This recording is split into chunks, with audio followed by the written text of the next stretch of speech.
Hello everyone, I'm Michael Serapio.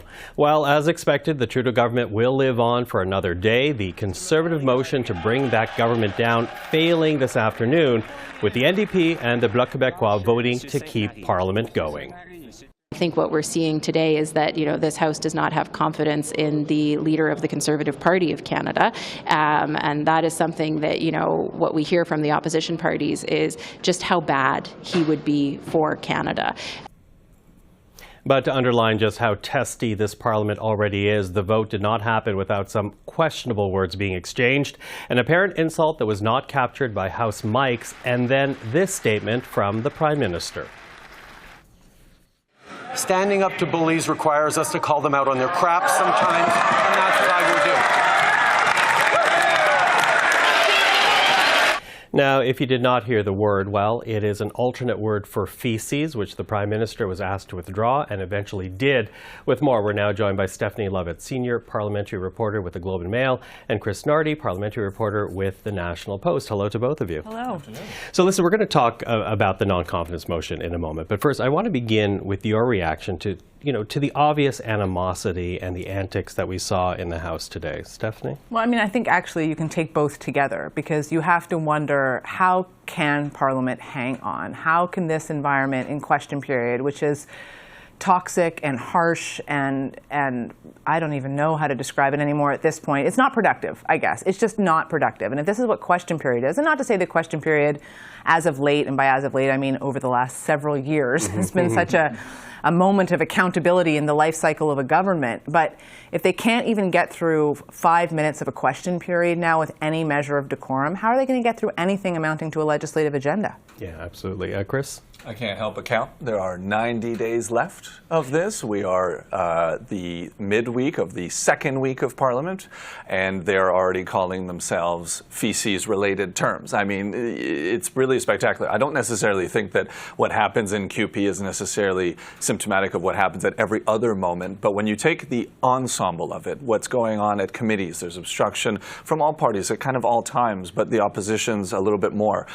When you think of just all these shenanigans that are going on that Canadians aren't necessarily always watching, you really have to wonder, how long can it last, like Steph said. Yeah, although, you say Canadians are not really watching, but this is the type of thing that they will see because it stands out as an example of something you don't want to see. But, here we have the Conservatives moving forward with this motion. It was guaranteed to lose. Add on to it the antics that we saw today. Was anything gained by the party moving forward with this confidence motion? What was interesting to me, again, to go back to question period, right, is that it was clear at some point, I thought, that Mr. Poilievre was a bit rattled by how Mr. Trudeau was acting, because Mr. Poilievre himself dialed himself back. He dialed back his tone. He kind of quieted a bit. Seemed for a moment that he wondered, have I lost the upper hand? I usually have the upper hand. In introducing the confidence motion, what you saw was Mr. Poilievre following through on something he said he would do. And that is perhaps a testament. I'm being charitable, but I think it's a reflection of Mr. Poilievre himself. He says the same things over and over and over again, and he generally does what he says he's going to do. He had said, once the NDP pulled out of the supply and confidence agreement, I will introduce a motion of non-confidence at the earliest opportunity. This was the earliest opportunity, so he went ahead and did it. Why he's going ahead with continuing so quickly, we're expecting another round of this tomorrow, that I'm not sure. I'm not sure what there is to gain in that respect. Yeah, Chris, how would you answer that question? Has the party gained anything by going ahead with this motion, knowing full well that the NDP and the Bloc were not going to support it, and then add on to the drama that we saw today? Well, I think that they gained as in they stuck to their guns. Their base fully expects them to try to make this government fall at all opportunities. The polls tell them they should try to run into an election as quickly as possible. And so everything that the Conservatives, one can suspect, will be doing for the next few months is trying to create an election at any opportunity. I agree with Stephanie. I don't know why they would redo it tomorrow instead of trying to push another motion that could force, wedge the Liberals into another corner. And also what Stephanie was saying, I was watching QP as well. I actually saw it a little bit differently. When I noticed that Pierre, as she said, Mr. Poilievre had really pulled back, I wondered if he was actually kind of thinking of the clip. Well, I've often seen him run these YouTube videos that say, Prime Minister explodes, wacky Prime Minister says.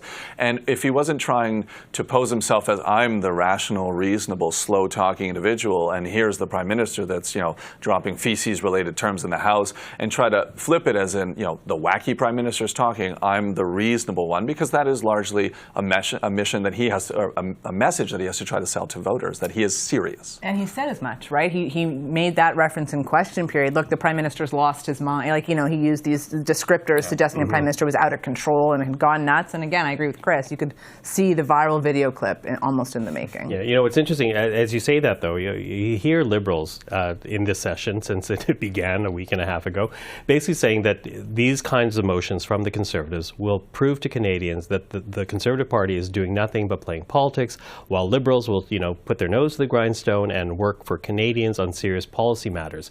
Does that message stick, one, in general, and two, given what we saw in the House today? It's a fair question, right? You have to wonder at this point, do any Canadians actually believe that's what the Liberals are doing? And that becomes the question. Are they willing to say, well, oh, these just political games, oh, the Liberals are really working hard for me? I'm not sure that Canadians are there, because if they were there, the polls might reflect that. Are Canadians, by and large, enamored of the shenanigans in Parliament? Are the Canadians going to look at Mr. Poilievre's party and his antics and say, man, that doesn't seem like a party that's quite ready to govern. I'm not sure how I'm going to park my vote. That could very well be true.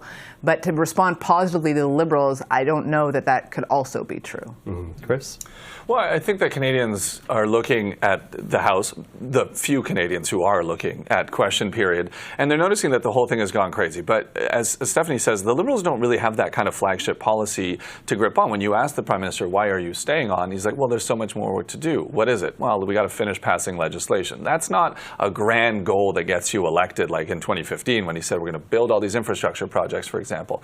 Or even, Pierre Poilievre, who says, I'm going to make everything better. Like, that's already a little bit more lofty than what it feels like the Liberals are doing. So the Liberals are going to keep delaying this insofar as until they can find a reason why Canadians should elect them and hopefully reverse their fortunes in the poll. And again, the Conservatives are going to keep trying to make them fall insofar as they're doing very well in the polls. Yeah, it does make you wonder how long this Parliament can stand. Although, we have a few things that they're percolating. We know, for example, the NDP want pharmacare passed, which will be sometime early October, it seems. We have Mark Holland coming up. We'll speak to him about that in a moment. As well as the fact that we have the Bloc Québécois laying out their demands today, saying if you meet our demands, we're going to support you till after Christmas.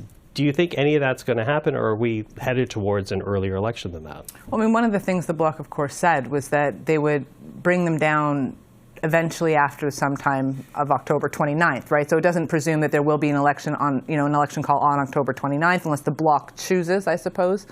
And I think that's it. We're in a period of volatility and instability. Anything is, in fact, possible.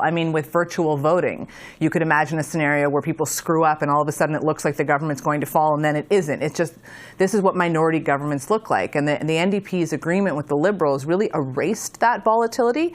That if you think back, Canadians, we've had more minority parliaments in the last sort of more than a decade or so, 2 decades, then we've had majority parliaments. This is more the normal life cycle, maybe absent the toxicity. Chris? I think the Bloc is probably the party that has the largest incentive to now keep the current form of government in place. In fact, the happiest person in Parliament right now is Yves-François Blanchet, because he recaptured that kind of balance of powers that he didn't have during the agreement. And so, sure, he says, pass these 2 bills that I support for Quebec until October 28th, but I wouldn't be surprised if he comes forward and says, all right, here's new conditions, because insofar as he can come back to Quebecers and say, look what I have done, I've forced the Liberals to do this, his calculation is that Quebecers will continue to think that he is doing a great job, and he will remain popular, because it doesn't really matter who's in government. The Bloc's always going to be the minority, and this, I suspect, for them is the best minority situation that they could ask for pending another election, in which they could lose that status of balance of powers if the Conservative come in as a majority.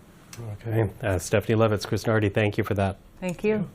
So we mentioned the Bloc Québécois, and they did today set out conditions for their continued support of the government. Leader Yves-François Blanchet saying he wants 2 private member bills put forward by the Bloc passed by October 29th. They are Bill C-319, which boosts OAS payments by 10% for people aged 65 to 74, and Bill C-282, which would protect supply-managed farms from future trade talks. Now, if the Liberals pass them, Blanchet says his party will not vote against the Liberals until after Christmas. If they don't, he will begin talks, he says, with the other parties to bring the government down.